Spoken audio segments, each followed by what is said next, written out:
Saw the Hey, pictures. appreciate it, man. Went ahead and shut it down. It's been about a year and a half of planning, but We got to the plane. You know how it is. Like you do your little security, you get right on the plane. Like usually you're on the plane for 20 minutes and then you guys will take off. right, to it happened. But like this year was the most plane issues I've ever had, like in my 11 years in the league. Like well, I can count. I think it was What happened? JJ, her shoe fell off, yeah, right? And it's like tight moment in the game, like fourth quarter, we're trying to come back, push comeback. like y'all look like the Eastern Conference in the NBA. You know, everything is so kind of jumbled up right now. You only got the top 8 teams from the heart, whatever, right? And the scene was perfect, bro. The weather was perfect. Like, obviously, Right off the top, Stewie drops that the Knicks won the championship, and New York had fireworks going off for a week straight. And honestly, that's a great little reminder of how big that moment actually was, since it barely got mentioned outside basketball circles compared to how the city reacted. Then it pivots straight into World Cup fever, with both hosts genuinely hyped for a Spain-Argentina final. That's a real cultural moment two pro athletes are excited about outside their own sport, and it sets a great tone before the show gets into the heavier stuff. At all? I have actually. It's crazy because, I was overseas. I was in Morocco when they were playing. I was in Portugal when they were playing. I was in Italy when they were playing. I was in France. And it's crazy like how just passionate like the fans are overseas compared to America. You know what I mean? Soccer is not like a huge deal in America, but over the pond, like it's everything. You got people gathering and thousands of people watching it just at like a bar outside. Like it's bringing a whole bunch of people together. So it was cool to watch it like in a different setting and environment. So I'm looking forward to the finals for real. Miles gets straight into it. Engaged to Asia, a year and a half of planning, everything going perfectly. My take, that's not a small thing to pull off quietly for that long while being a public NBA player. And Stewie immediately zeroing in with, "How long did you have the ring?" is exactly the right instinct. That's the detail every fan actually wants to know, and it sets up a genuinely fun back and forth. Honestly, I feel like we've been missing it all. The Knicks won the championship. We didn't even talk about that. The Knicks won the championship. New York was crazy. Fireworks for like a week straight. My dog was not happy about it. But we're really happy for the Knicks. The World Cup is happening in New York. Really excited that it's going to be Spain-Argentina final. Have you been watching that? And the answer is wild. He's had the ring since last summer, but the run to the NBA Finals actually delayed his own proposal plans. That's a great little piece of context. A guy planning one of the biggest moments of his life around his team's championship run, and being completely fine pushing it back because of how far they went. It says a lot about priorities without him having to say it directly. Congrats to you in Asia. Saw the pictures. Appreciate it, man.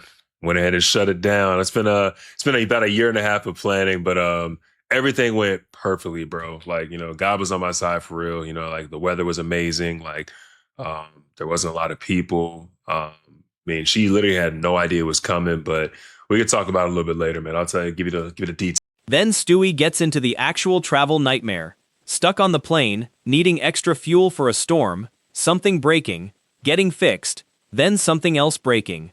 3 hours in, before anything even moves. My honest reaction, this is exactly the kind of behind-the-scenes grind fans never see. And it's wild that a professional athlete on a chartered flight still deals with this level of chaos in 2026. Well, Miles texted me and he was like, I think it was on Thursday. The game was supposed to be Thursday, right? And he texted me like, "Oh, see you in the game. See you at the game. I'm coming. I got my tickets, whatever." And I was like, "No, don't come." He literally said, "Don't come." And I was like, "What?" I'm not it. We're in New York right now. So okay, it was crazy. Like, this is my first. And then the actual punchline of the whole saga. After getting a brand new plane flown in from Phoenix, they finally think they're taking off, and there are no pilots left, because the original crew timed out. The plane literally isn't taking off that night. That's not just bad luck. That's a legitimately wild story, and it's the kind of thing that explains exactly why the league ended up rescheduling the entire game to Monday. And at this point, it's just like, all right, this is just bad juju. Like, I don't want to be messing around if the plane is just like not good. Nice. So then we're still on the plane, like doors shut.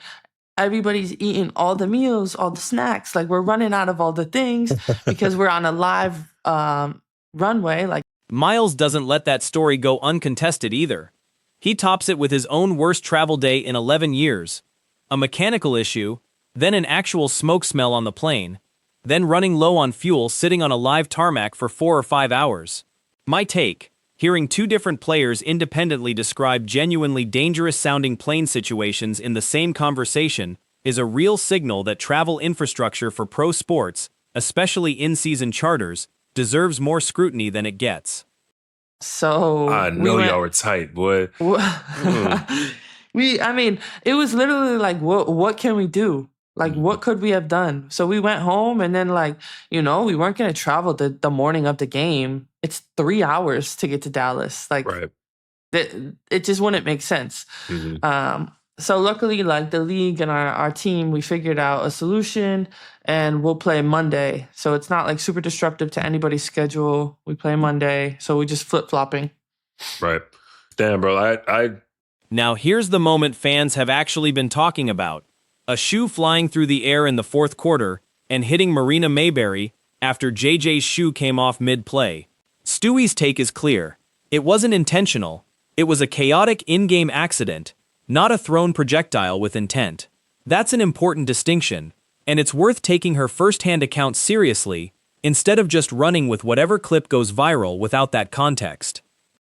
So, like, you know me, I watch games here and there, but then what always sticks out is the drama that comes to being in the WNBA or the NBA. And I saw Benijah, may or may not have thrown a projectile at Breanna Mayberry, and that was pretty interesting, bro. So please talk to the people about what went down there. Oh my gosh. I mean, like, poor B, right? And Miles makes a sharp media literacy point right after. If you're not actually watching the game and you just see that moment online, of course it reads as pure chaos. That's exactly the kind of clip that gets clicks regardless of context. That's a fair, honest read on how 1BA moments get amplified out of proportion once they leave the arena, and it's worth keeping in mind before piling on any single clip without the full picture. Because she didn't throw it to hit her. Like, you know what I mean? What happened, JJ, her shoe fell off. Yeah. Right? And it's like tight moment in the game, like fourth quarter, we're trying to come back, whatever. We get a stop, and all of a sudden I look up and I see a green shoe flying through the air. and then it's just like, it was just like perfect. All of a sudden it was like doink, and it hit Breanna. And I'm like, oh my God. So like, the refs are gonna do what they do. Like, I don't think she was ejected from that. On a genuinely good note, Stewie's earning her 8th All-Star selection and 6th straight as a starter, and she immediately credits the fans, since fan voting decides the starters. That's a real deserved honor for one of the most consistent players in the league, and crediting the voting base directly instead of just taking the accolade is a small thing that says a lot about how she handles success. It's just the work that continues to shine through and push through. So excited for the opportunity, excited to be in Chicago again for All-Star. And, I don't know about you, but like All-Star break is kind of like something that I look forward to, just to like be able to like disconnect from a second from like my team. Not to say anything bad about my team, but like, you know what I mean? Like, I'm just tired of doing my Pilates. And I'm tired of doing my prep. And I'm tired of, like, I just need like something to like shake it up for a second. Yeah. So I'm looking forward to it. It's gonna be a fun weekend. Jam-packed for sure. And listen, I got all my Huskies on the same team. So like, that's fire, bro. I saw Coop did a great job. She did a great job drafting us, and I'm really excited.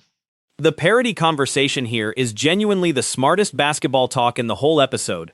With 3 expansion teams added over 2 seasons, the talent pool is spreading out league-wide, and it's showing up as nobody blowing anybody out on a nightly basis.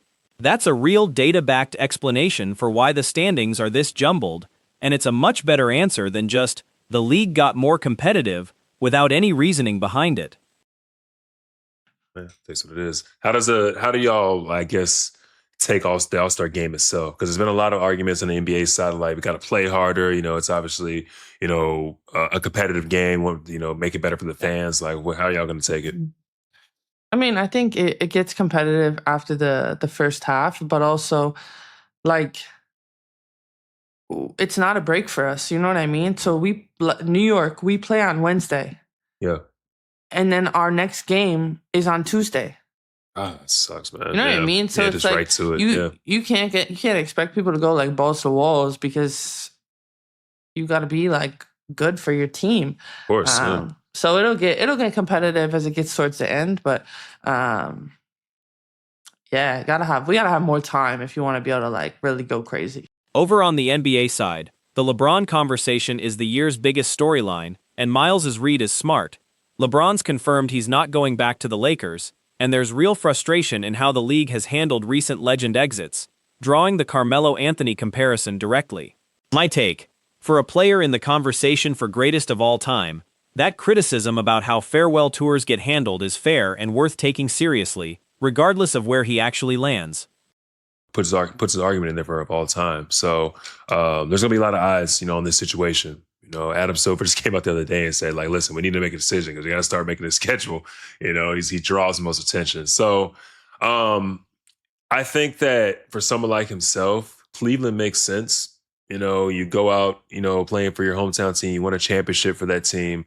I think it's good for the league personally, if he makes that move. My sleeper choice would be the Sixers just because that's kind of getting like the most like, hype, if you will, where he kind of does have a chance to go out there and be competitive. But my pick is Cleveland. We'll see just see where we're at. What do you think?